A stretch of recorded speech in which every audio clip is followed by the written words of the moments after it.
When we think about fixing hunger, we often focus on quantity. But what if the real answer isn't just more food? It's better food. And what if the real transformation begins not in the emergency room, but in a garden bed? Stacey Antine, and I'm a master's in food and nutrition, and I'm the founder of Health Barn. Stacey didn't start on a farm. She started in corporate PR, but something didn't sit right. During one of my classes, the professor had said, this would be the first generation of children that would not outlive their parents based on lifestyle. And I was kind of like, did anybody, like I was so stunned. And everybody else in the room was taking notes, and my brain was like on fire, and I was like, wait, these sodas, the big gulp sodas or the supersized everything. So we're not gonna educate kids about the fact that this is actually hindering their lifespan. So she left the boardrooms behind and built something from the ground up. Something alive. Health Barn USA is not just a place. It's a philosophy.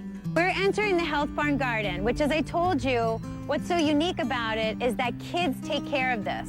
Stacey Antine is living her dream. After a successful career in public relations, she traded her power suit and big city office for blue jeans and a barn. Health Barn USA is the result, a hands-on program to teach children and families about organic farming and nutrition. Are you guys excited to be back in the garden? What a great idea. Teach kids all about nutrition and healthy eating by letting them grow their own fruits and vegetables. It's the mission of Health Barn USA, and it's mission accomplished. What makes Health Barn different is the kids are naturally growing their own vegetables. I wanted to create a place where kids could actually be excited about fruits and vegetables. What I want you to do is pick a Brussels sprout and eat it. Research is pretty powerful at 3 years old that if you start exposing them to different fruits and vegetables, trying it multiple times, that these are habits, because these are all habits that form. It's much easier to form a habit at 5 than it is at 40. You should definitely start at an early age so you develop this foundation of knowing to eat healthy, which foods are good for you, which are not. So I think that's definitely important to start from an early age. At Health Barn, children don't memorize food groups. They dig them up. We just installed an organic orchard with fruit and nut trees. So you get kids excited about growing food that's not coming from a factory. I remember chopping carrots. I picked them straight out of the garden, and the carrots tasted so fresh and nice, and they tasted really good straight out of the garden. And it works. One child learns veggie chips come from a factory, not a plant.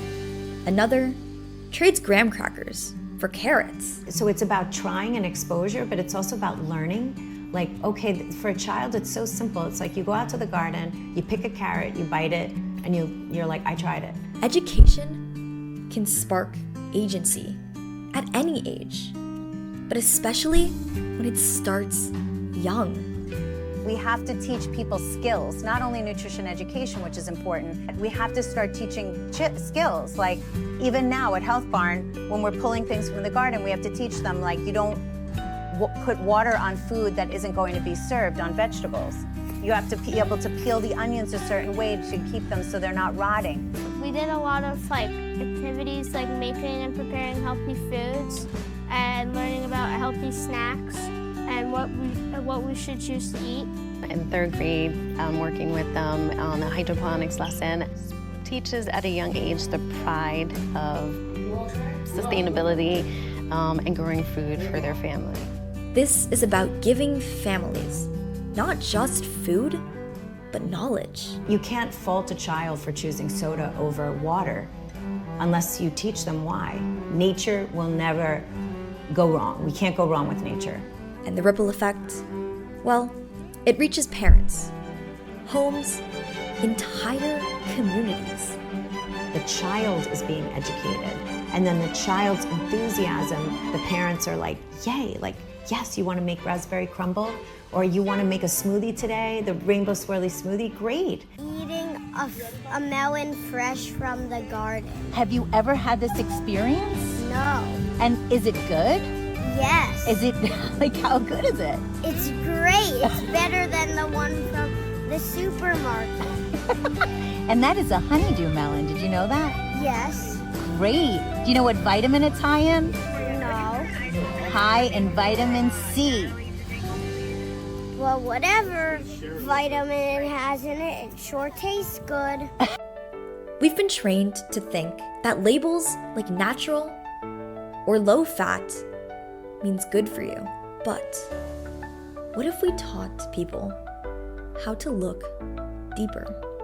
You have to look at the ingredient list. You have to see, what's in my food, because I really don't know. Nutrition should always be at the center of any conversation about food, because we are what we eat. So if you're not eating well, eventually it's going to catch up with you. The system may not always offer the right options, but with knowledge, people start asking better questions. They start reading labels. They start packing their lunches, and they start to support each other. If we learn, like someone share an article about how you should not eat a particular thing, we're all gonna stop eating it. When you teach a child or a parent how to make one better choice, that's not just nutrition, it's transformation. It's important. We're teaching people to do things. The old saying is, if you give someone a fish, they'll eat for today. If you teach a man to fish, he'll eat every day. Education is the only real empowerment. If you don't give them knowledge, you can't empower them. And you can't expect them to make healthy choices with no knowledge. Maybe it starts with a seed. Maybe it starts with a class, a taste test. But it grows into something bigger. So it's really strong bodies and healthy minds. That's our slogan, and that has not changed.